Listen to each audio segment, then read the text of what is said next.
everyone, I am Architect Patch and you are watching Curve TV, your collaborative construction channel.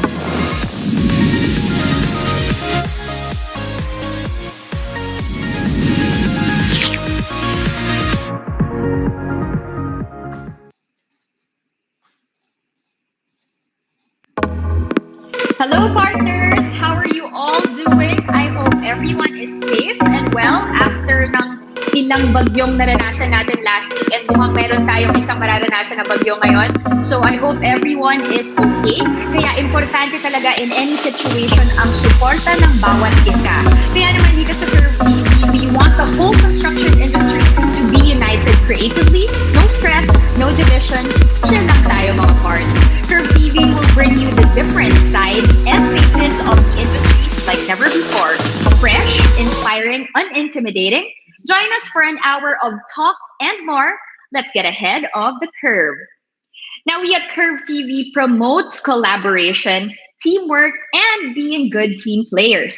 We co-create to be able to develop or construct something remarkable, and competition is just part of how we make the industry sustainable. Today, we will find out the impact of being players and gamers to our design professionals at kung paano ito nakakatulong sa kanilang real work bilang construction professionals.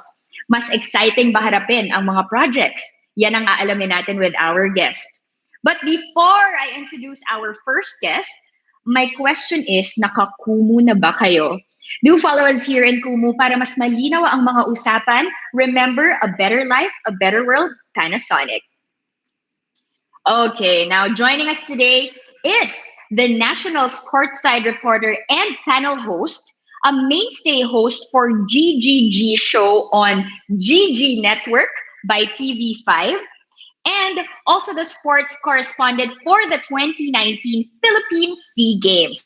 Let's welcome Architect Laika May. Hi! Hi, everyone! Hi, Architect Laika! Good afternoon! Hi! Good afternoon, Architect Patch. Kamusta? Maulan ba rin sa inyo? Good. Yes, maulan. And may mga nagsususpend na ng work and ng classes today. But how are you, Architect Laika? I love the hair, ha? Thank you. Bagong-bago lang to. A little bit worried. Just so that everybody knows, maulan din dito. Medyo hindi stable yung internet. So hopefully, smooth naman tayo ngayon kasi excited na ako makausap kayong lahat. I know everybody's actually waiting for you to guest on Curve TV because it is going to be a very interesting topic today, especially now that we are going to talk about gamings. And ang daming tao who are already into this now because of the entire situation. Mm-hmm. And I must say, I love the setup. It goes to the hair with the mic and everything. It really seems to it na talagang nagsistream ka, Architect Laika. Yes. Okay. Yes, but before we talk about your numerous roles and accomplishments in esports and video gaming, pag-usapan muna natin ang pagiging isang architect mo. Because not everybody knows, I think, no, that you are an architect. So my question is architecture your first choice when you took up the course in college? Mm-hmm. Okay, so back when I was in high school, na-experience ko yung gumawa ng miniature model ng bahay. So parang natuwa ako kasi sabi ko, ang saya naman nito. Tas bahay lang, maliit lang, 1 floor lang. So parang ang chill lang. Kala ko parang Barbie lang yung ginagawa ko. So na-excite ako. Sabi ko, sige, mag-architecture ako pagdating ng college. Pero pagpasok ko ng school, ang hirap pala. Akala mo nung una Oo. parang ang dali-dali lang yan. Lagay lang ako ng sofa dito, ganyan. Tapos pagpasok ko Mm. nga, mas challenging pala talaga siya. Okay, if I may ask, where did you go to college for your architecture degree? Sa UST ako nag-aral. UST, okay. Very good, Tomasino. I'm also from UST. So talagang notorious Go ang step. UST sa mga scaled models, architect Laika, because that was one of my favorite hobbies also before. And mahirap siya. So, Mhm. ang nakapagpasok talaga sa'yo into architecture is the idea of the entire scale modeling, tama? Oo, oo. Kasi parang iba kasi kapag ikaw yung bumubuo ng 3D na model na Mm. physical, parang Yes. yun nga feeling parang crafting kasi yung process, 'di ba? Hindi mo alam na 'pag nagdo-drawing ka pala at kung ano-ano pa yung ginagawa mo, grabe pala yung effort, um yung brain power na kailangan sa paggawa ng gano'n ng maayos. And the measurement. And actually, to scale it down, Oo, dapat importante ang kasi yung daming proportion, di consideration, ba? eh. Right. Ang dami And talagang consideration. you need to have a good cutter. Magandang cutter, pang scoring, and to the right materials for your scale model. So, on Mm. that point in your life, no, being in college, trying to figure out what you want to be the future like. What are your goals then with regard to being an architecture student? So, pumasok ka na. Did you see yourself, putting up your firm? Did you want to, Mhm. design particular projects? Mhm.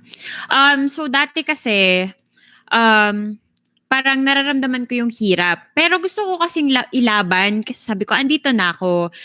Nai-enjoy ko naman siya. Pero alam mo yung nare-realize ko na meron talaga akong weaknesses dun sa field na yon. So parang ang mindset Mm. ko na lang is, okay, we'll roll with the tides. Tingnan natin kung hanggang saan yung kaya. Kasi baka ngayon sa school nahihirapan ako, pero kapag in practice na, kapag may mas experience na ako, baka dun ko talaga ma-realize kung ano yung calling ko. Kasi parang meron tayong mentality na kapag architect ka, design lang lagi yung ginagawa mo. When in Mm. reality, marami kang pwedeng puntahan na field. So sabi ko, baka hindi ko pa nadidiscover kung ano yung strength ko. Sa ngayon, nung time na yon, parang feeling ko hindi ko strength yung design. So sabi ko, I don't think that I'm gonna end up being a designer. So tingnan natin when we get to pag nandun tayo sa point na nagtatrabaho na tayo, baka ma-realize natin kung ano talaga yung forte natin.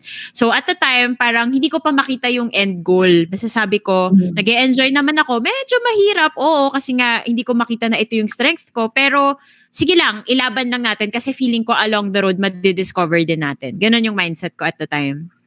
And I can really relate to that also. Kasi parang ganyan din yung experience ko. And I like listening to that because there was a point na parang, okay, I'm here already. I'm already in third year. Siguro, there's something here for me. Tuloy-tuloy na natin to. Mhm. Let's see where this will take me, no? When I get to fifth year. So, with that in mind, Architect Laika, let's fast forward to you getting to your license. So, ayan na. Nag-graduate ka na and you finished it. Ganun pa rin ba yung thinking mo? Or what was the struggle this time after getting your license? Siguro yung nangyari kasi for me, I wanted to make my parents proud kasi obviously ang laking tuwa ng mga magulang natin pag nalaman nila na may professional title yung anak nila, Yes. 'di ba? Ibang Yes. level yung fulfillment nila doon. So ako parang sige push ko pa rin. Hindi ko pa rin makita kahit na naka 2 years experience na ako, working experience. Parang hindi ko pa rin makita kung saan ba talaga yung niche ko sa architecture. Pero along the road, ang na-discover ko sa sarili ko is yung strengths ko in terms of soft skills or yung ibang skills na meron ako na hindi necessarily related to architecture. Mhm. So, habang nag-aaral ako sa boards, dyan ako nagsimula mag-stream. Mhm. Hindi naman ako like full-time streamer at the time. Nagtatrabaho pa ako sa firm noon. So, parang binabalance ko lang parang once a week magsi-stream ako. And then, dun ko na-develop fully yung um, parang yung way of speaking kasi yung career ko ngayon is more on hosting na talaga. So, Mm. doon ko siya na-develop. Pero at the time, syempre, hindi ko pa nakikita yung feasibility na, okay, I'm gonna do this in the long run, ganyan. Walang ganon. So, parang focus lang ako sa boards. So, the moment na nakuha ko na yung license ko, ang usapan namin ng parents ko, magma-masters ako overseas. Nagkaroon lang ng conflict kung saan kami mag-a-agree in the end. Nakapag-resign na ako kasi dapat mag-a-apply na nga ako for masters. So, habang wala pa akong ginagawa, sabi ko, sige, stream muna. Kaso yung streaming ko led to one opportunity after the other. So, parang, syempre, pag may momentum ka, parang natutuwa ka, parang I-take mo, motivated oo. ka. So, doon ako nag-decide na, okay, pause muna tayo sa architecture. Total, andito yung opportunity sa ibang field na na-enjoy ko rin naman and mas feel ko na mas may nako-contribute ako sa society. So, why not take this path muna? That's very interesting, because the more that I listen to you, I can really relate to what you felt back then. Because there are other people who are very passionate when it comes to designing, right? Very passionate when it comes to construction. But you had a background kasi of, I'll finish this, I'll see where my niche is. And then you went into streaming and yung communication skills mo, diba? Which is exactly what happened to me also. Because back then, nung nag-courtside din ako for sports, ganun din parang gusto kong ipaghalo yung construction design and with my other skills and find also a forte, kumbaga, para hindi ka medyo mag-lull ng konti. Kasi minsan it burns you out kapag you try to find what you're passionate about. And that's very interesting talaga. So, ngayon, you worked as an architect talaga for 2 years, di ba? Parang ganon. Kailan pumasok talaga yung actual struggle na, or yung actual thought na sinabi mo, siguro iwan ko na lang talaga to because of that opportunity talaga? Was that it? Was that the first calling? Yes. So, ang galing kasi through the power of streaming, syempre, nung time kasi na working na ako, hindi na ako dependent sa parents ko. So, nakatira ako mag-isa, ganyan. So, syempre yung financial independence mo dyan magsisink in na kailangan matuto kang magtipid, kailangan matuto kang mag-fend for yourself. So, nung nag-work ako, parang okay naman, okay yung income, like I can provide for myself, ganyan. Pero yun nga, parang feeling ko may something na kulang sa akin na hindi ako ganun ka-fulfilled dun sa work ko. Syempre parang, to be honest, yung generation natin, andun yung fulfillment, di ba? Parang may factor na gusto natin that's number fulfilled one. Yeah. tayo. So, yun yung nagkukulang para sa akin at the time. Tapos yun nga, sinisingit ko yung streaming when I can, nakabuild na ako ng community and they always look forward to my streams. So, nung nag-resign ako to apply for masters, yun nga, nagkaroon ng limbo moment and I was just streaming. And nagulat ako na parang, how am I surviving just by streaming na wala akong pinagkukunan na ibang source of income sa ngayon na parang hindi ako makapaniwala. Sabi ko, why don't I give this a try? So I gave it like 3 months kasi alam niya akong ginagawa.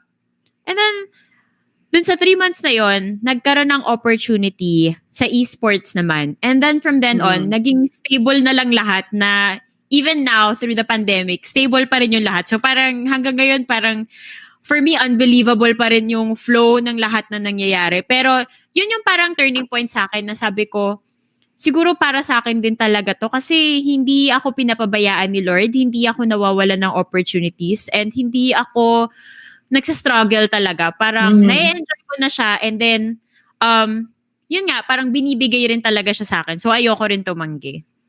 So, how long have you been doing this? From that first opportunity until now, how many years na yun? Nakuha ko yung license ko, I believe August 2018. So around that time. Okay. So baka tapos ng September. Yeah. So 2 years. Yes. So you've been doing this for 2 years already. And that's really nice because you talagang tinuloy-tuloy mo siya. Ngayon, my question is, when you finally decided that, okay, I will pursue this craft of streaming and doing esports, was there anybody who helped you with that decision? Did you consult anyone, like your family or your friends, para lang affirm yung nararamdaman mo? What was the process going through that? Relate dito sa sasabihin ko kasi syempre, lahat tayo ayaw nating nadi-disappoint yung parents natin. And tulad ng sinabi ko kanina, sobrang proud nila, may architect sila sa family. Pero di nila alam yung architect nila parang iba yung gustong path na tahakin for now. So, yung courage na magsabi sa kanila na pwede bang break muna dito, iba muna yung i-pursue ko, ang hirap. So, yung boyfriend ko kasi, he is very independent. He has always been very independent. So, parang siya yung nag-push sa akin na alam mo kung dyan ka masaya, ilaban mo. Kasi, alam mo yun, kung pipilitin mo na pipilitin yung gusto ng ibang tao, hindi ka rin magsasucceed dyan kasi hindi yan para sa'yo. So, doon ako nagkaroon ng lakas ng loob. I finally talked to my mom. And at first, parang, syempre, na-hurt siya na, okay, so anong plano mo? Kasi parang nag-look forward na kami, ganyan. Pero I sat down. She was very understanding. Sabi niya, sure ka ba dyan? Yan yung gusto mo. Kaya mo ba yan? Sabi ko, opo, kakayanin. Hanggang sa naging proud na rin yung mom ko. She's very proud na tuloy-tuloy yung project. She's very supportive to the point na gusto niya nag-workshop na ako for hosting. Ganun na siya ka-supportive sa field. So, ang sarap sa feeling kapag nag-turn around din yung parents mo to support you. Actually, yes, because you're very lucky on that aspect because there are some who really want to pursue their passion or their craft, but they have a hard time, really doing it because the lack of the support or probably yung takot din kasi, diba? Yun nga, just like what you said, the disappointment, kumbaga minsan pinangungunahan natin na baka ma-disappoint yung parents natin, but if you really just push through with it, lakasan lang rin ng loob yan, maiintindihan rin naman nila as long as ipaintindi mo sa kanila yon, diba? And which is good for you. So now that you went through all these self-realization, this decision making, as we are talking right now, Architect Laika, can you really say that you totally left the design and build industry? Did you leave the construction industry already as a licensed architect? Hindi ko masasabi na iniwan ko na siya kasi for one thing, I'm very happy with the opportunities that I have. Pero alam mo kung saan ako mas thankful? The fact na natapos ko yung education ko, the fact na may license ako. Kumbaga, this is great for now. Pero hindi kasi natin masasabi kung ano yung pwedeng mangyari in the future. Malay natin, parang this is just a phase for me. And then along the road, marikindle ko yung passion ko for architecture. Tapos mag-aral ako ulit, parang i-build ko ulit yung confidence ko in that aspect, and then babalik ako. So, ayoko naman mag-close ng doors kasi, andyan na yung opportunity, di ba? May license na ako at lahat. So, bakit ko naman sasayangin yon? Ang akin lang is, right now, this is the path that I'm choosing, but I won't close any doors. My gosh, very well said by Architect Laika. And I think you have inspired a lot of people with what you just told us. So, dyan lang kayo, everybody. More revelations coming up here in Bold Talks, so stay tuned.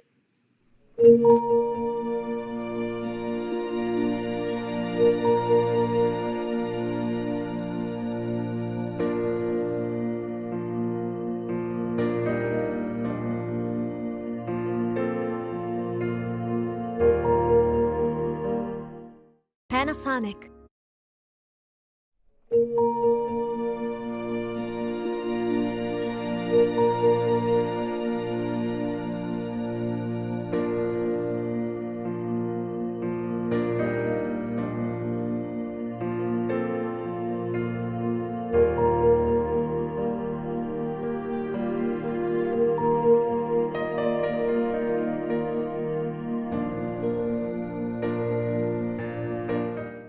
Panasonic.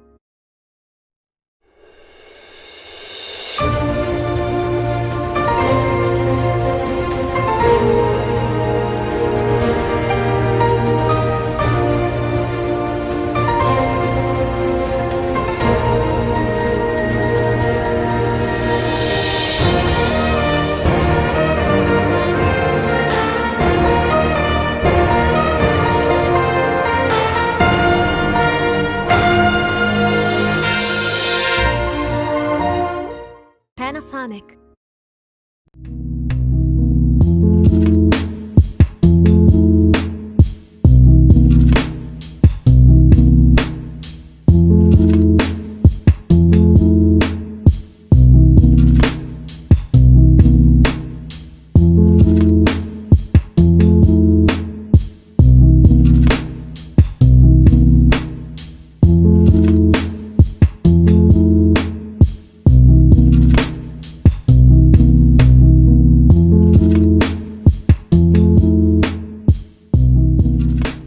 I spoke with women who had dark spots and how they solved it.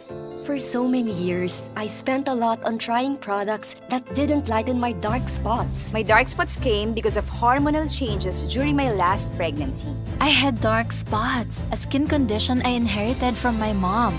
It's called melasma. Use PinoCare, the clinically proven solution to melasma. Take PinoCare. Mega, we care.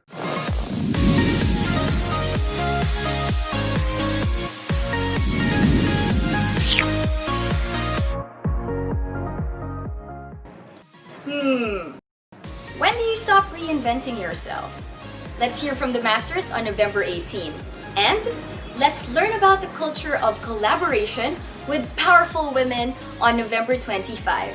Lastly, let's embrace diversity and continue building pride on December 2. Watch Bold Talks every Wednesdays, 4 p.m. live at Curve TV on Kubu and catch the replays at 8 p.m. on Curve TV's Facebook and YouTube. Don't forget to follow Curve TV on all its social media platforms. I'm Architect Patch and get ahead of the curve.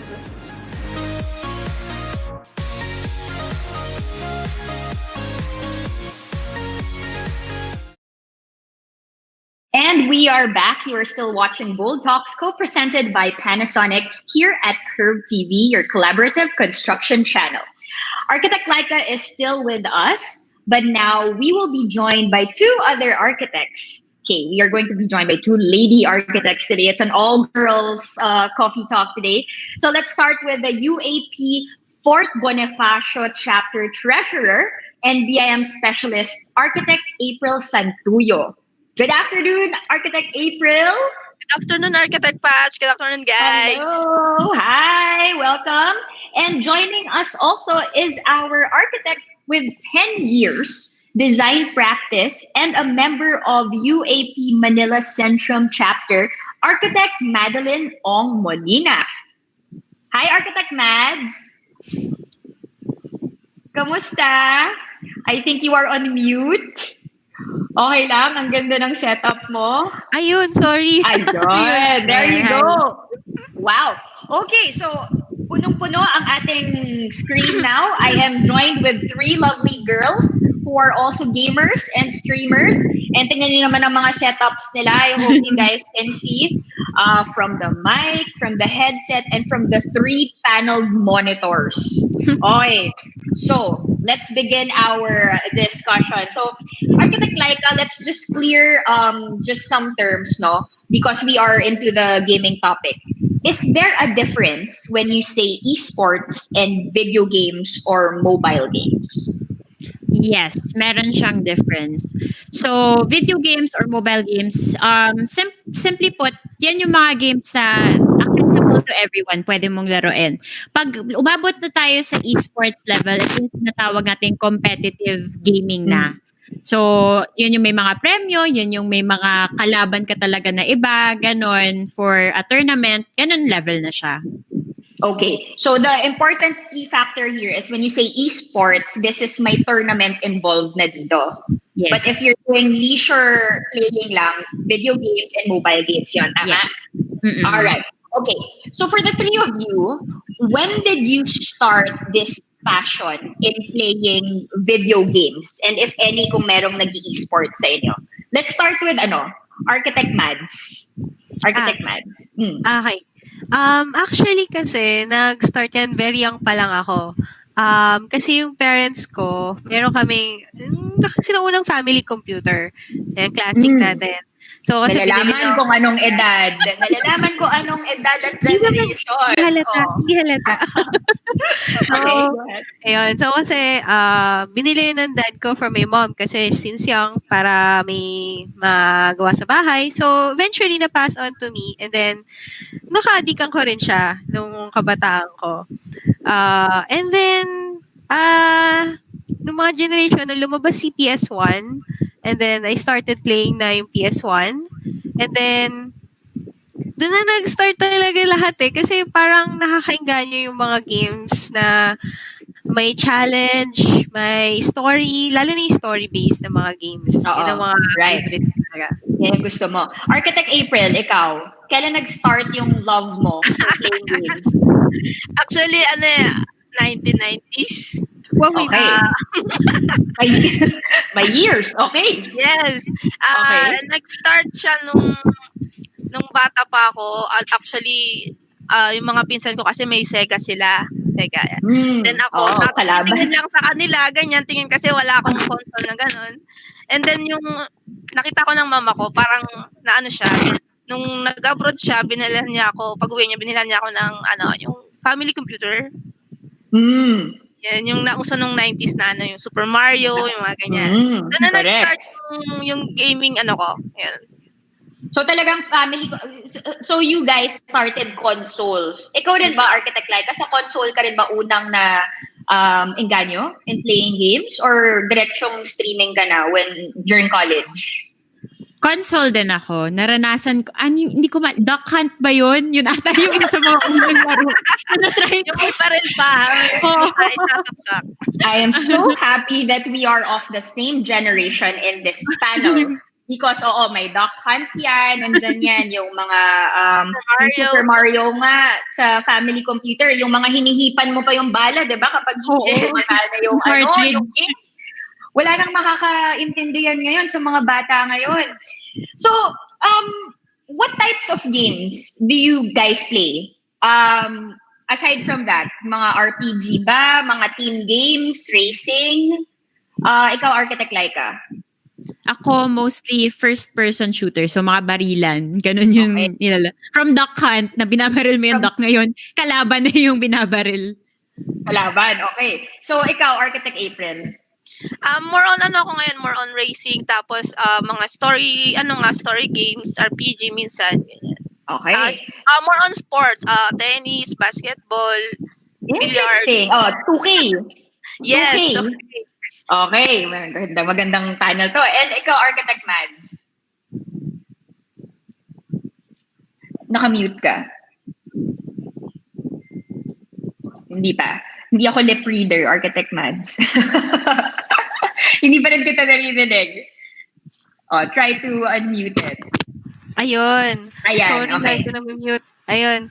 So, actually, it started sa college. Yung mga Dota games. Okay. Alright. Mobile Legends, nagaganon ka rin ba? Mga ganyan? Before, yung mga nag-start ng LOL. Yeah, Mobile Legends. Actually, halo-halo eh. And then, basta anything na may story base and then first player talaga. Yun ang mga games na lalaro ko usually. This is interesting. I think we covered generally all the types of games in this panel because ako, naglalaro ako ng mga fighting games. Yan. Inikwento ko sa kanila kanina yung Tekken and yung mga Crash Bandicoot. Now I'm playing Resident Evil. Kung ano-anong mga games na lang din yung nilalaro ko. Among Us with my barkada. So I mean, team games ang okay ngayon eh. So, ngayon, with all that types of games, nagbabago ba yung interest ninyo sa type ng games na nilalaro nyo depending on the mood? Or is it just always a one-track thing na I will always play RPG? Kapag masaya ba kayo, do you play like Animal Crossing games? Or if you're mad, do you play like Call of Duty games? Anybody can answer. Ako. Sige. Go ahead, Architect Mads. Bali kasi usually after work, medyo stress ka. I usually play yung mga may hack and slash na games like Monster Hunter. I really love playing that. So, parang So, nakaka-distress siya. release. Oo. Yeah, nakaka-relieve siya ng stress pagka mga ganong klase ng mga games. Pero pag masaya ka, what do you find yourself playing when you're really in a happy mood? Happy mood, really RPG. It's like parang Okay. natatransport ako dun sa game and then nandun ako sa world nila. Yun ang mga favorite games ko usually. It makes sense. Ikaw, Architect April, ganun din ba? Actually, depende sa kapag may nakuha akong oras na maglalaro ako. So depende siya sa time. Depende rin sa mood ko, ganun. Or kapag gusto ko yung games, gusto ko tapusin siya, lalaruin ko siya. Okay. You, Architect Laika? Ako, parang ganun din. Kapag stressed na ako, lalaro ako ng medyo light na game like yung Genshin Impact, bago lang yun ngayon. So, kasi siya at your own pace siya, so hindi mo kailangan magmadali. Dati yung nanay ko, na pilit namin siyang bumili ng Wii kasi sabi namin, pag galit ka na, magboxing ka dyan. So, may mga ganun talaga sa family namin. So, kasi talaga nakaka-release ng tension and ng stress. And minsan depende rin yun guys. Minsan masarap maglaro ng Call of Duty kapag galit ka sa mundo. Doon mo ilalabas lahat ng sama ng loob mo. Or tama yung sinabi ni Architect April, when you're in a good mood, gusto mo mag-explore ng different environments. So you get to play the storytelling games, right? But what is the most exciting, let's start with exciting or challenging game na nalaro nyo ever? Pwedeng hindi nyo natapos kasi sobrang hirap or natapos nyo with so much fulfillment. Anyone can go. Maybe I can start. Go. Actually, nung high school ako, I played sa PS1. It's called Suikoden 2. Okay. It's one of my favorite RPG games kasi sobrang challenging niya. You have to complete kasi all of the characters. Parang katulad ng dito, Genshin Impact. You have to collect them. But it's not a gacha. You have to collect them and then you have to have a perfect ending. I finished that game 3 to 4 times for just the title itself. Natapos ko siya ng gano'n. So, until nang nagtatrabaho na ako, ganun, sobrang lakas ng impact sa akin ng game na yun. Until nang nagtatrabaho na ako, may mga emulator. So, I got it. All the titles since Suikoden 1 and 2 and then hanggang tuloy-tuloy. I played it again. So, ganun siya kalakas yung impact sa akin ng game na yun. Na inulit-ulit mo, no? And Architect Laika seems to really be familiar with the game. Hindi kasi, hindi ko masisisi si Architect Mads kasi kahit ako gigil ako kumpletuhin yung 108 Stars of Destiny. hindi ko siya makompleto nung bata ako eh. Pero isa yun sa mga parang life goals ko. Gusto ko siyang makompleto one day. The perfect. Maganda talaga yung kwento nung RPG na yun. Pero for you, ikaw Architect Laika, anong pinaka-exciting or challenging game na talaga most memorable na laro na ever for you? So, tulad ni Architect Mads, nung PlayStation 1 pa, Suikoden 2, kasi yun yung unang-unang RPG na natapos kong mag-isa. Ako kasi yung baby sister na player 2 lang palagi eh. Yung ate ko yung magaling talaga dun sa mga RPG. So, ayun. So, nung nag-college na ako, nung graduate na pala ako, nung nagsistream na ako, dun ko lang nalaro yung Final Fantasy 7. So, dun ako parang tuwang-tuwa ako kasi yun yung first RPG na nilaro ko since nag-start ako mag-stream. Tas, alam mo yun, parang mahal na mahal ko yung kwento. Ramdam na ramdam ko na andun ako. Masarap sa feeling. So, were you happy nung lumabas yung remake ng FF7? Wala pa ako nung remake. Wala rin kasi ako console. Kaya PC gamer talaga ako. You should play that kasi yun ang isa sa mga iniikot kong laro ngayon, yung FF7, and it's good. Kasi ako, FF8 fan ako nung bata ako. So, kay Squall at saka Renoa ako nung time na yon. Pero si FF7, sila Cloud, okay. So, you should try playing that with the console. Ikaw, Architect April, anong pinaka-exciting for you? Racing ba to? Anong klaseng game? Which one in particular? More on racing talaga. So, ang nilalaro ko since nung nasa college pa ako is Need for Speed. Sa ano po yun yung computer na yung kubang computer pa, sabi nila. Then, ang natapos kong game is, ngayon, yung ngayon lang yung Virtua Tennis 3 sa PS3. Yun. Okay, so talagang... Exciting yung kasi exciting yung para sa akin, exciting yung world tour kasi niya. Every steps kasi may mga challenges na Tama. And do you play Gran Turismo for your racing? Yes. Kanina kaka-announce lang sa atin na lalabas na yung PS5 ng December 11. And one of the come-on games of the PS5 is the Gran Turismo because, diba, nakita mo ba yung trailer nila for that? It looks very, very high definition. So mukhang ikaw ang target market niyan at kailangan mo bumili ng steering wheel para dyan sa laro yan. And so, because ang dami kasing games ngayon na lumalabas, diba? And usually word of mouth yung iba, ganyan. Paano nyo pinipili yung mga games na nilalaro nyo? Do you read reviews? Do you follow someone on YouTube or anything that you get the idea from?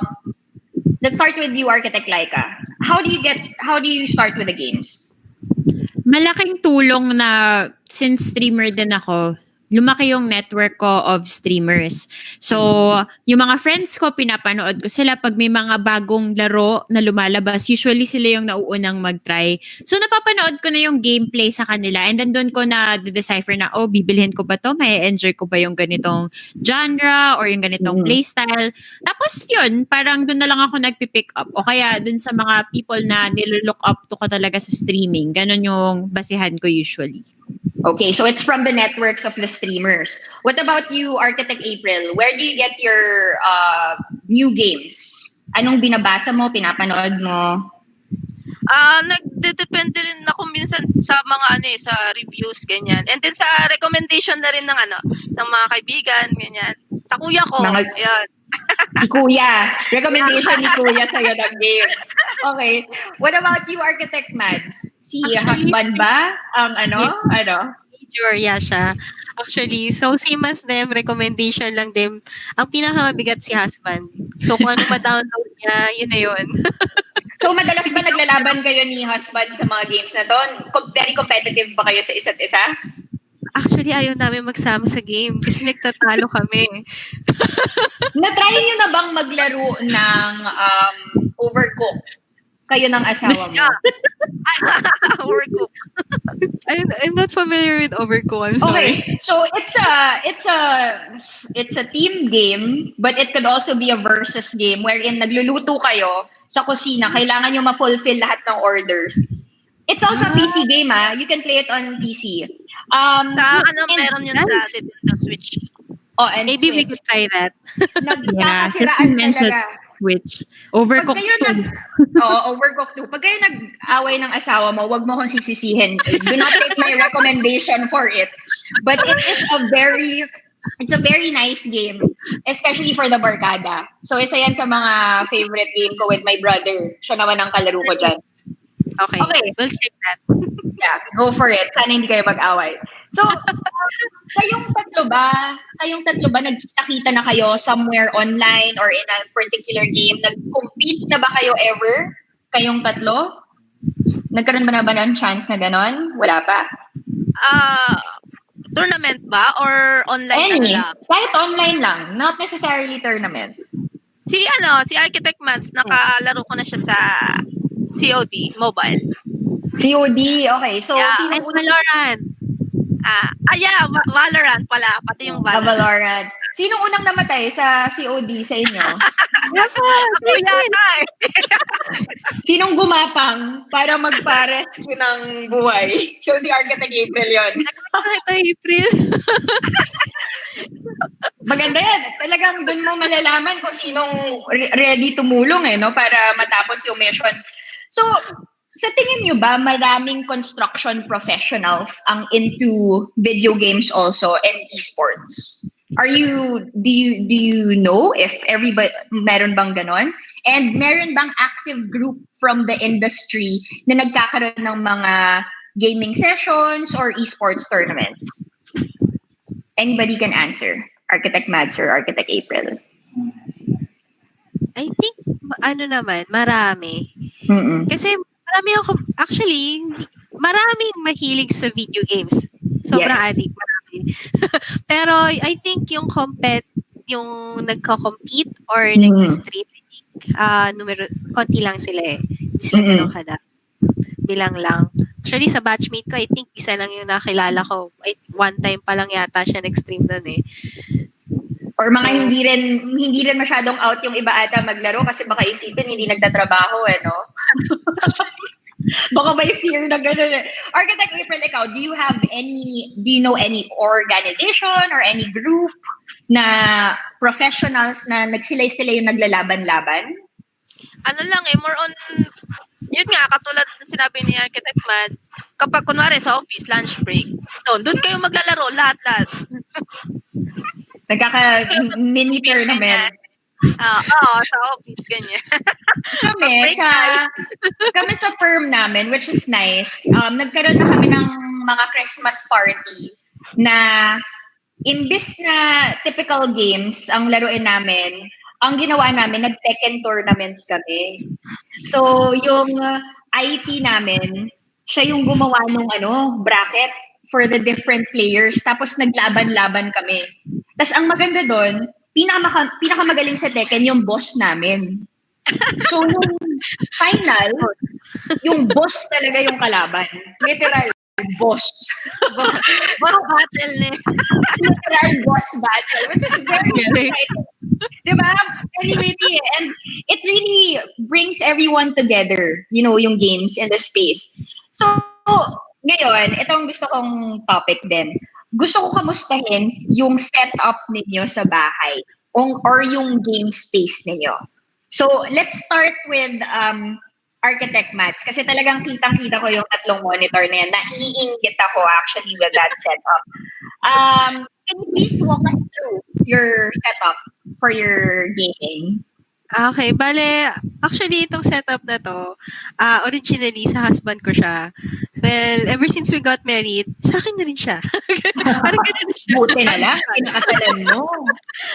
Ganun yun eh. So, pero actually, nag-share kami dito. Actually, it's not just our game setup. It's also our workstation eh. So, kasi graphic designer siya, kaya kailangan niya nitong talagang ganitong setup. Important sa work din niya. And then, sa gaming din. Bale, 3 monitor na to. It's 24-inch. 24-inch. Wait, nakalimutan ko yung specs ng PC niya. Actually, okay lang yan.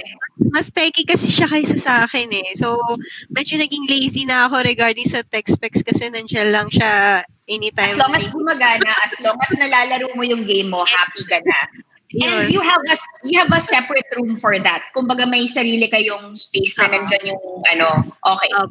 Yes, What separate about siya. you, Architect April? Ano ang setup mo? Kasi you're more into console games eh, di ba? Yes. Actually, handheld console ako kasi pwede ko siyang bitbitin kahit saan. Kahit nasa grab car ako, sa taxi, yan. Pag matagal biyahe, traffic, pwede kong i-open anytime. So ikaw yung market ng importante yung portability, yung pagiging portable ng console, no? Kasi tama. Maiinip ka lalo na ngayon, mga traffic dito sa Metro Manila. Minsan yun na lang yung pampalipas oras mo eh, yung handheld. Tama yan. Yan yung nagpapagaan ng loob mo kahit stuck ka sa traffic, no? Yes. Okay. So, for those who are watching, who are going to, let's say, start pa lang in the gaming hobby, no? Because a lot of people are thinking of that now because everybody is at home with a work from home setup. Ano ba ang mga basic needs na kailangan nila just to start off with their gaming life? Let's start with Architect April. Anong pwede mong i-advise na at least mga needs? Basic lang. Basic needs nila. Dapat alam nila yung kung ano yung talagang passion muna nila. Kung mamaya, syempre, di ba, kung gusto mo pala ng RPG pero bumili ka ng something na brick game, kunwari. Mag-RPG kasi. Yes. Di ba? Talagang kailangan mo talaga ipasok yung generation. Brick game talaga. meron ako yun dati, brick game. Okay, tama, correct. Kasi Go ahead. sa console kasi mayroon kasi si kunwari example si PlayStation. May mga games si PlayStation na wala si Xbox. Then may games si Xbox na wala kay PlayStation. So dapat malaman muna ng isang maglalaro kung ano ba yung preferred na niyang laruin bago siya bumili ng any type of gaming equipment or consoles. Ganun. Tama. Know the type of game that you want to play, right? Yun yung kailangan. Okay, what about you, Architect Mads? Medyo pareho na rin sinabi niya, pero basically, yun nga, malaman mo kung ano yung game na gusto mong laruin. Dahil, right now, yung mga games ngayon, minsan, mabibigat na yung specs na requirements nila, lalo na sa mga PC games. Yes. Naman sa mga PC games, sobrang bibigat na. So, kailangan titignan mo kung ika-career mo ba tong game na to. Dahil sobrang bigat ng requirements na kailangan niya or kailangan mo mag-upgrade. So, titignan mo rin kung kakayanin mo yung pag-keep up ng upgrades. Lalo na ngayon, puro updates ang mga kalakaran ng mga PC games eh. Tama. Or pwede mo rin i-advise na, yes, go ahead. Additional lang, syempre, uso kasi ngayon, di ba, syempre, mobile games. So, dapat alam din nila kung into phone ba sila or into console. Tama. Kasi yung iba, meron na rin kasing iba na tinatawag na emulator, tapos i-ano nila sa cellphones. Yan. Yes. Ayun. Pero may mabigat na rin ang requirement na emulator eh. Yes. Bigat na rin, kaya kailangan niya aralin niya na yung pagiging yung requirement specs ng PC. Sobrang kailangan na siya ngayon. Mabigat talaga kasi everybody's looking for yung clarity yung linaw, yung pagka-HD factor of the games. Kaya importante for those who are going into gaming, especially mga PC games, importante dyan yung graphic cards, no? And like yung everything kasi. So siguro isa mo ring advice, Architect Mads, no, mag-asawa ng gamer para tama yan, tama. Diba? Ako, kung yung may iba type sa budget, maghanap kayo ng pwedeng i-boyfriend na mahilig sa game. Diba? Sobrang perfect. Perfect. Ayun ang ibibigay ko na advice dahil sa mga sinabi ninyo. Pero, because we are all architects here, the profession is very stressful also. Ang daming pressure, ang daming workload. Ano ang pinakamagandang naidulot ng pagkahilig niyo sa games when it comes to your profession? How did it help you? Or did it even help you in any way? Let's start with Architect Mads. I think mentally nakatulong siya. Kasi when you're designing, mental stress siya, hindi naman siya physical eh. So, pagka kailangan mo ng unwinding or kailangan mo ma-relax or kailangan mo ma-inspire, I do play games. So, yun yung mga outlets ko siya. What about you, Architect April? Pantanggal stress siya eh. Pag marami ng workload sa office, ganyan. Tapos, boss mo, daming pinapagawa sa'yo, mga members ng mga co-architects natin, syempre, emails. Parang feeling mo mabu-burn out ka. And then, syempre, maiisip mo, ilaro muna, parang, stop muna, ganyan. yun muna yung mga ko na pantanggal din siya. So it really is an outlet, no? Outlet for your stress, and it helps you get back to a positive mindset also. So at least meron kayong ganong outlet. Okay, so marami pa akong tatanungin sa inyo. Ang ganda ng discussion natin, mga architects. So mga parts, please stay with us. Curve TV Bold Talks will be right back.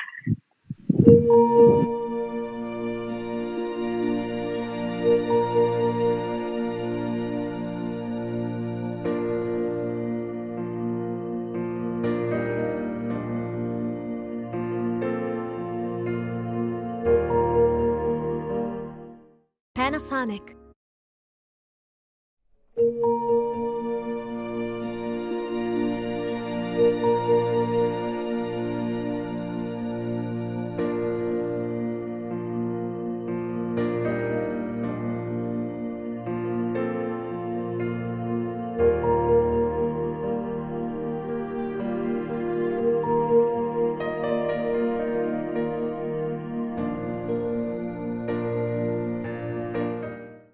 Panasonic.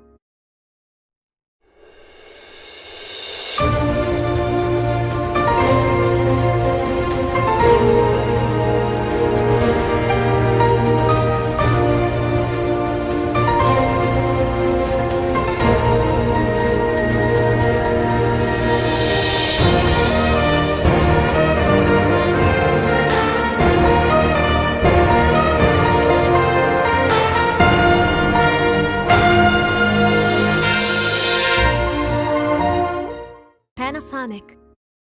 I spoke with women who had dark spots and how they solved it. For so many years, I spent a lot on trying products that didn't lighten my dark spots. My dark spots came because of hormonal changes during my last pregnancy. I had dark spots. Condition I inherited from my mom. It's called melasma. Use PinoCare, the clinically proven solution to melasma. Take PinoCare. Mega, we care.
Bold Talks Actually, malakas na pala. are Malakas League na. of Design Professionals. Ayan, malakas. Ano mo kaya malakas yung ulan malakas.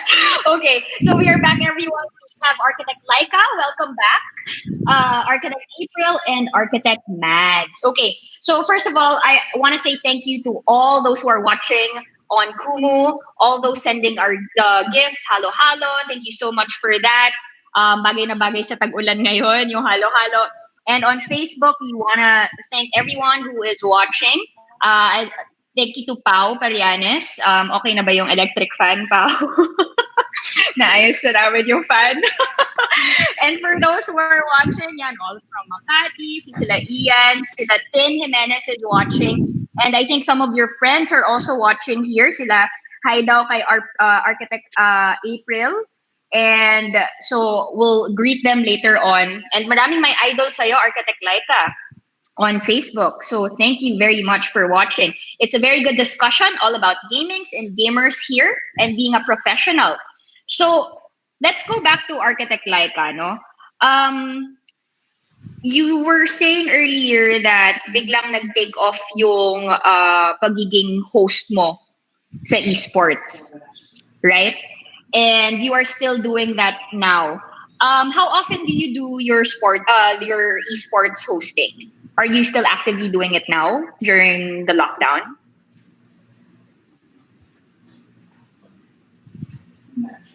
Sorry, ako ba? Sorry, medyo Yes. nagloko lang yung internet. Okay lang.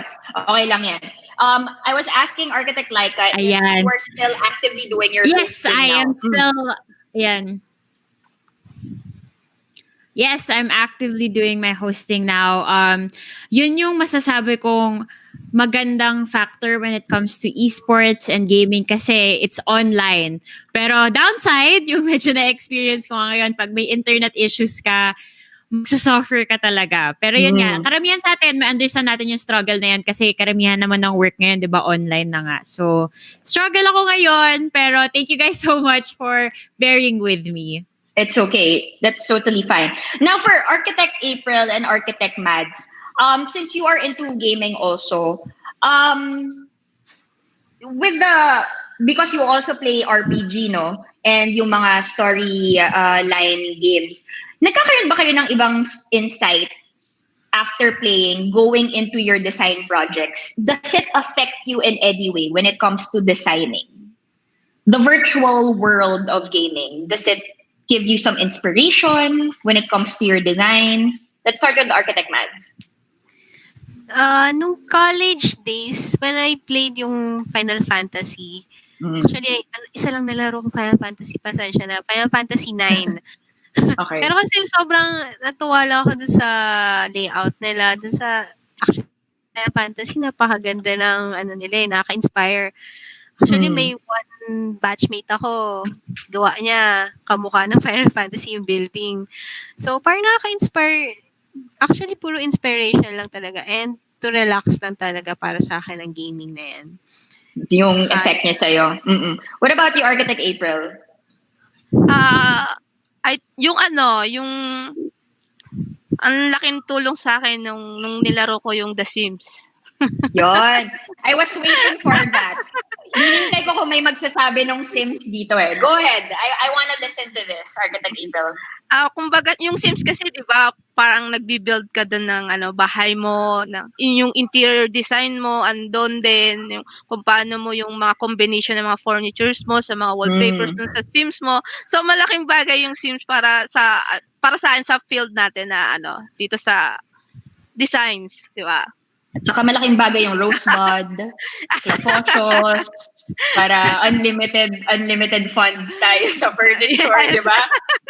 And ang nakakatawa dyan is nung college ako, meron talagang ibang hindi nag-SketchUp, hindi marunong mag-Google SketchUp, and talagang tinatranslate nila using Sims, And minsan bilib ako sa mga yon. Kasi alam mo no, medyo limited kasi yung Sims But for someone to do the customization in Sims, it takes a lot of effort to do that. I can agree with Architect April on that. Ang isa ko pang gustong Sims is yung Sims Build City. SimCity. Yun. Master planning naman. So, yun talagang hanggang level 70 ata, tininabaho ko. And yung phone ko, parang uminit talaga siya. Mabili lang lahat ng lake, lahat ng Eiffel Tower. So, ganun naman niya ako tinulungan in terms of master planning. So, mas malaki yung scope niya. In relation to our profession, okay, in relation to our profession in the construction industry, minsan nakakamit tayo ng mga toxic na client. That can be a client or supplier or contractors or anybody in the colleagues. How do you handle these kinds of toxic environments? Is there some similarities on how you handle toxic games or how you release toxicity in your gaming? Let's start with Architect Mads. Tumatawa siya eh. May naaway ka ba sa gaming na pati sa totoong buhay? Actually, ang alam ko, natuto ko mag-curse pagdating sa gaming dahil sa Dota eh. Okay. pero actually, pagka ibang attitude ko kasi when playing games and talking to other profession eh. Kaya actually, minimellow down ko. Minsan kasi pagdating sa gaming, medyo extreme ako pagdating sa pagre-react eh. Pero kapag parang palaban ka. Oo, parang lahat kaaway mo, parang ganun. Pero kailangan, syempre sa profession, kailangan hinahinay ka lang. Kailangan pag-aralan mo mabuti yung situation. So, medyo iba siya sa gaming than the profession industry. So in gaming, medyo mas aggressive ka. Pero when it comes to the professional work, medyo tame. prim and proper. Ganon. Mas nag-analyze Hindi lang nila alam na grabe ka magmura sa Dota, ganon. hindi na kita ipapasample. Baka mamaya ma-take down yung video natin sa Kumu. Ikaw, Architect April, is there some similarities in how you handle? Ako kasi kalma lang ako eh. Maski sa trabaho, kalma lang ako. Kapag may mga situation na nakakaano na, kalma pa din. Kumbaga parang nasa isip ko lang lahat sila pero hindi ko siya ilalabas. Parang gagawa na lang ako ng sarili kong solutions. Mga ganyan. In gaming naman, like naglaro kasi ako ng COC dati. Then na ano ka rin, maraming trash talk. Diba? Sa COC. Kakaiba rin trash talk sa akin, ganyan. Oo. Ako naman, ang nasa isip ko lang, naglalaro ko, wala kayong pake. So medyo snobbish. Medyo snobbish ang dating mo. Okay. Pero chill ka lang. In handling the different professionals, chill ka lang. What about you, Architect Laika? I know you're not very active yet now, no, in the industry. But when it comes to gamings, what is your persona? Ganon ka ba? Are you very vocal or chill? Paano siya?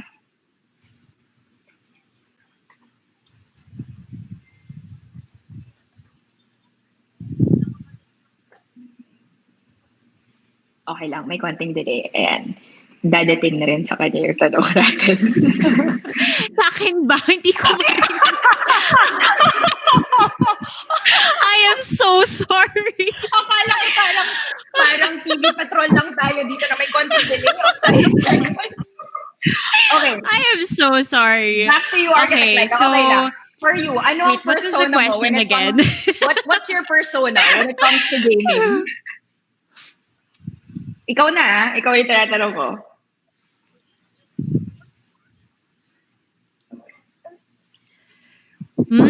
Okay. So, yes. Ayan, clear na. Sorry. So, meron kasi akong experience. Siyempre, nagsistream din ako, diba? So, iba yung Laika na nakikita nyo on-stream versus off-stream. Off-stream, yan, medyo, hindi naman toxic, pero kapag kunyari may umaway sa akin, lumalaban ako. Hindi ko siya pinapabayaan na kung siya yung mali. Parang hahayaan ko lang. Pero pag on-stream, mas patient ako kasi ang hirap kasi usong-usong mabash ngayon eh, no? Kahit pa ikaw yung nasa tama, pwede kang i-bash. So, you gotta be very careful when moving online. That's true. And I think lahat ng tao naghahanap ng outlet ngayon para magalit eh. Alam mo yung hindi na lang makipag-away in real life, nakikipag-away na lang online. Di ba? Parang, true. You know how people do it before na parang magkita tayo sa court, doon tayo. Ngayon, magkita tayo sa COD. Magpatayan tayo dyan. Which is, at some point, okay na din. I mean, hindi mo masabi. One-on-one, di ba? At least online. So, yun nga eh. There are different types of people who handle toxicity when it comes to gaming. Ako, kapag naglalaro ako, medyo vocal din ako, I think. So, usually gusto ko ako lang mag-isa para all out yung sama ng loob kapag natatalo. Minsan nababagsak nga yung controller, ganyan. So, dapat sa carpet naglalaro talaga. Sa akin, ha? Okay. So, sa kama. Tama. Sa kama. At minsan makakatulog ka na lang dala-dala mo yung remote control, yung controller. So, for Architect April and Architect Mads, because the work from home setup now is different, no, for architects. And, I mean, the pressure and the struggle is also on a different level now. Minsan may mga projects na nag-delay. Minsan tuloy-tuloy yung trabaho. Hindi na natin na-monitor yung time talaga natin. Kasi nasa bahay ka na lang forever eh. Paano nakatulong yung paglaro ng video games? Aside from mental health, aside from giving you pressure, meron bang other advantages yung gaming sa inyo? Architect, let's start with Architect Mads. Like for you and your husband, dahil ba dito mas naging close kayo or something? Actually, baliktad eh. Mas nag-away kayo? Hindi. Tigilan mo na yan. Tigilan mo na yung paglalaro mo. Hindi naman. Mas nakatulong kasi si pandemic sa gaming namin. Ang dami kasi naming naka-pending na mga games kasi mahilig siya mag-download ng mga games. So, dahil din sa pandemic, dami kong nalaro. At dahil naka-pending na Assassin's Creed ko, yung mga Sekiro ko. So, parang ang dami kong iba-ibang mga games na nalaro dahil doon. Yun lang, yung downside lang naman is the profession kasi nga, shutdown and everything, nasa work. Yung working na, yun lang yun naman naging affected. Pero yung gaming ko hindi. But when you play games, nagsi-stream ka talaga? I want, actually gusto ko siya, pero resources and everything, hindi. Pero talagang ang dami ko nila. You haven't tried yet? I haven't tried it yet. Oh, maybe you should get some points from Architect Laika here on how you can, jumpstart your streaming activities because marami talagang gumagawa niyan ngayon. And you told me na marami kang oras rin every once in a while. So maybe you can also look into that, 'di ba? Para medyo gumagalaw rin yung brain activity natin. What about you, Architect April? Actually, dahil sa pandemic, napabili ako ng PS Vita.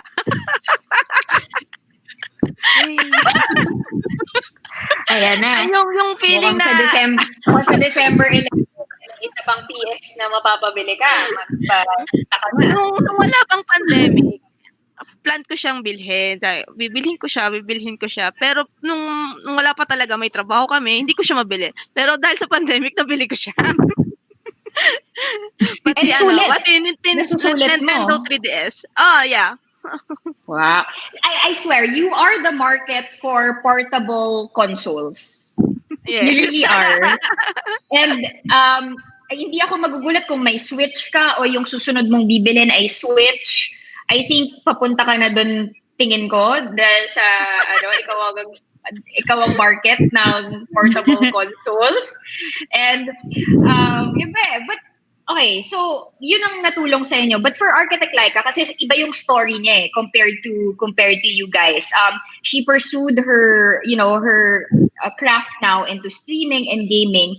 Ang tanong ko sa'yo, Architect Laika, do you have, at this point, do you have any regrets of not, putting I don't want to say not pursuing, kasi yun yung pinag-usapan natin kanina. Do you have any regrets na medyo pinut on hold mo yung profession mo as an architect? Wala akong regrets. Parang, ang dami rin naman magsasabi sa akin na parang mentor type na bata ka pa, why not pursue what you want in life? Kasi eventually later on, you'll think of settling down. Ile-let go mo rin yung mga bagay. At least ngayon, parang ako sa sarili ko na lang, meron akong parang tinatry abutin. Tapos after nun, parang fulfilled na ako and then ready na ako na gawin kung ano man yung next chapter ng life ko. Sa ngayon, wala akong pressure, pero at the same time, wala rin akong regrets. Right, that's right. And because we can really feel and see from you that you really love what you're doing. And a lot of people really enjoy watching you stream and watch you, see you play talaga. So that's really good. And buti na lang talaga you pursued that craft, no? So, for all three architects, no, all four kasama ko, we're about to end the show. Let's start first with our two practicing architects, no, Architect April and Architect Mads. What can you tell those young professionals also, not just young, across the board, all professionals who want to jumpstart their gaming activities? Sabihin na natin, assume na natin na marami silang oras, no, na sa bahay. What can you tell them? What can you advise for them to pursue their love for gaming, despite being in this heavy, challenging profession? Let's start with Architect April. Actually, kung ang advice ko lang sila, may advice ko sa kanila, kung saan sila masaya, sa kung ano mang games ang ay pupursue nila or anything na hindi lang not only in gaming, 'di ba? Parang syempre may kanya-kanya naman tayong pinagkakaanuhan na mga ano, ayun. Kung saan sila masaya, dun sila, kumbaga. Pero syempre, yun lang. Pero syempre, trabaho pa rin, gano'n. Yes. Pero syempre, trabaho rin minsan, gano'n. Kailangan pa rin natin ng trabaho. Tama. Architect Mads, what can you tell, what can you advise? Well, aside from enjoying yung game, wag yung tawag dito, yung resources nyo, wag nyong, kung hindi kaya, wag nyong pilitin. Parang ganon. Parang bang, kung hanggang saan muna kayo, step by step nyong i-achieve. Kuwari, kung kailangan nyo ng console na ganito or kailangan nyo ng ganyan, dahan-dahan, ma-achieve nyo rin yun. Kaya sabi ko, just enjoy lang talaga kung ano lang yun. Wag niyo masyadong parang siniseryoso ba yung buhay. It's just games. Yung parang ganun. So, yun lang. That's a very good advice because it is not cheap to get into this hobby, right?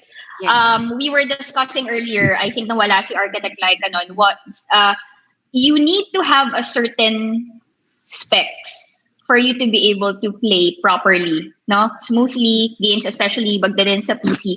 And ano siya investment siya. So I think, ang maganda kasi sa profession natin as architects or designers, yung specs mo for rendering, specs mo for doing graphics, pwede siya for gaming.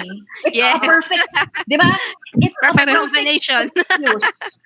Perfect excuse, parang, okay, pag-iipunan ko to, bibili ko ng ganito kasi kailangan ko for 3D Max. Kailangan ko for Lumion. At the same time, kailangan ko rin para maglaro ng mga PC games ko.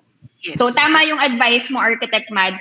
Take it slowly. Hindi kailangan isang bagsakan bili ng buo. Unti-unti, you can build up your own computer. What about you, Architect Laika? This is from a different perspective and also an interesting one. What can you advise people or professionals who are, trying to decide, do I pursue this? Paano yung profession ko? Pero ito yung gusto ko. Go ahead.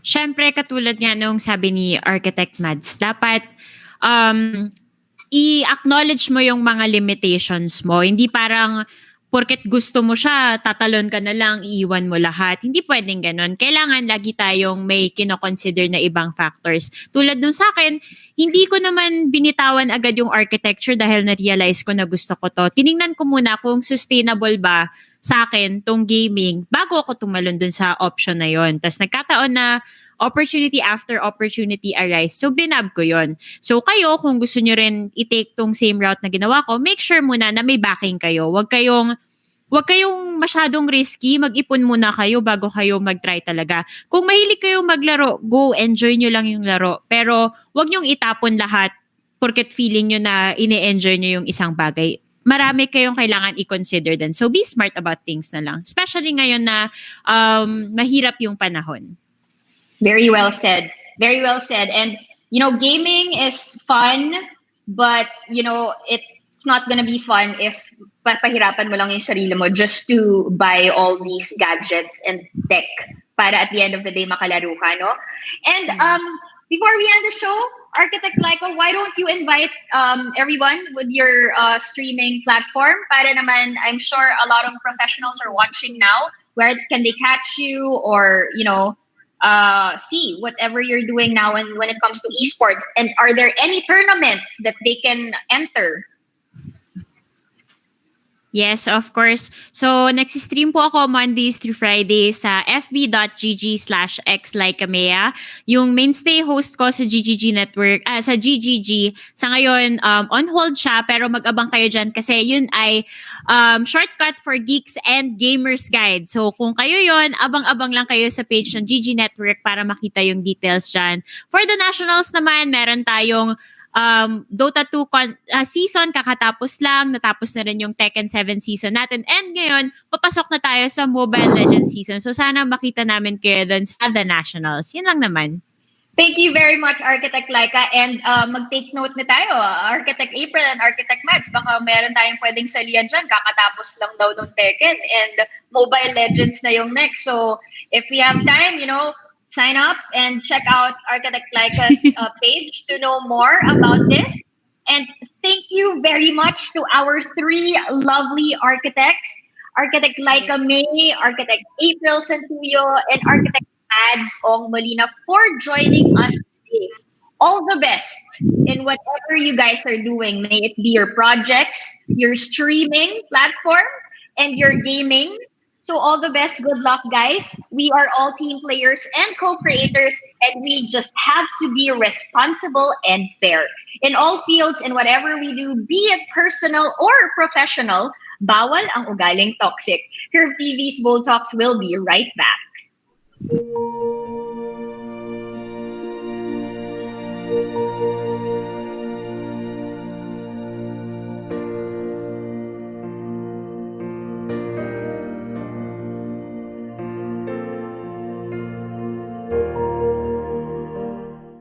Panasonic.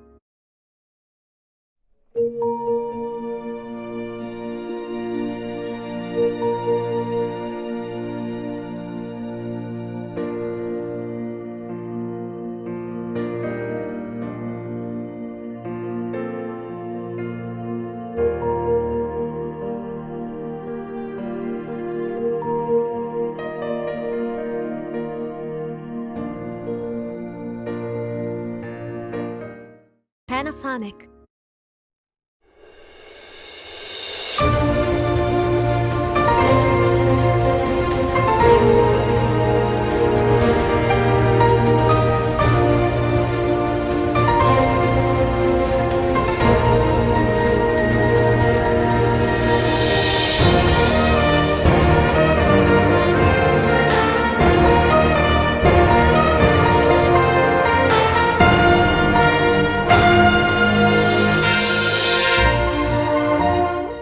Panasonic.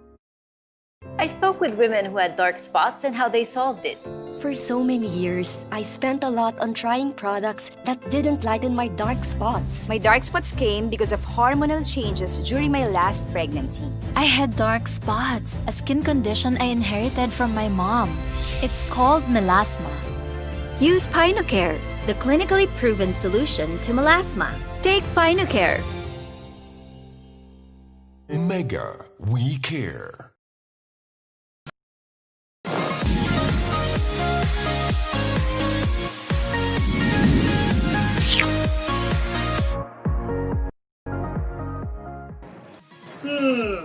When do you stop reinventing yourself?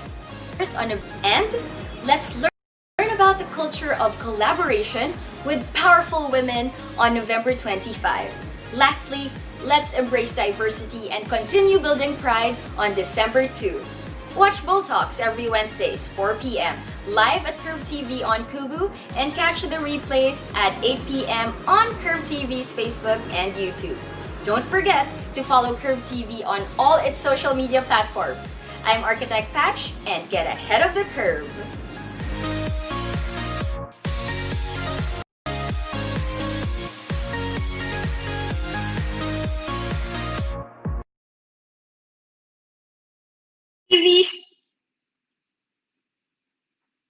Curve TV's Bold Talks is co-presented by Panasonic.